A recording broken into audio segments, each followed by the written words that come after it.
নন্দীগ্রামে থালতা মাঝগ্রাম দারুল সুন্নাহ একাডেমি ও কমিয়া মাদ্রাসায় দোয়া ও পুরস্কার বিতরণী অনুষ্ঠান। বগুড়া জেলার নন্দীগ্রাম উপজেলার ৪ নম্বর থালতা মাঝগ্রাম ইউনিয়নের থালতা মাঝগ্রাম দারুল সুন্নাহ একাডেমি কমিয়া মাদ্রাসায় দোয়া ও পুরস্কার বিতরণী অনুষ্ঠান অনুষ্ঠিত হয়েছে। খুতবা মূল কুরআন বাংলাদেশ কুরআন শিক্ষা বোর্ডের আওতায় থালতা মাঝগ্রাম দারুল সুন্নাহ একাডেমি কমিয়া মাদ্রাসা থেকে সর্বমোট ৩৯ জন শিক্ষার্থী পরীক্ষায় অংশগ্রহণ করেন।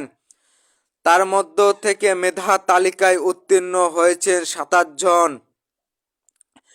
শিক্ষার্থী এবং প্রথম স্থানে চান্স পেয়েছেন ১০ জন শিক্ষার্থী। বগুড়া জেলার কাহালু নন্দীগ্রামের মধ্যে প্রথম স্থান অধিকার করেন থালতা মাঝগ্রাম দারুল সুন্নাহ একাডেমি ও কমিয়া মাদ্রাসা। থালতা মাঝগ্রাম দারুল সুন্নাহ একাডেমি ও কমিয়া মাদ্রাসায় মহাপরিচালক মাওলানা মামুনুর রশিদ জামেরী শিক্ষার্থীদের পুরস্কার বিতরণ করেন ও বলেন, আমাদের মাদ্রাসায় প্রতি বছর প্রথম স্থান অধিকার করেন।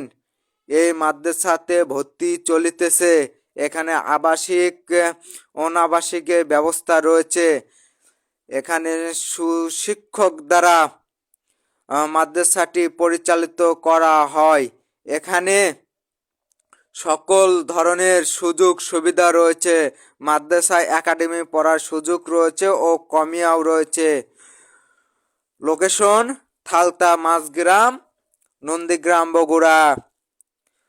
যোগাযোগ ০১৭ ২১ ৭৭ ৭০২৪।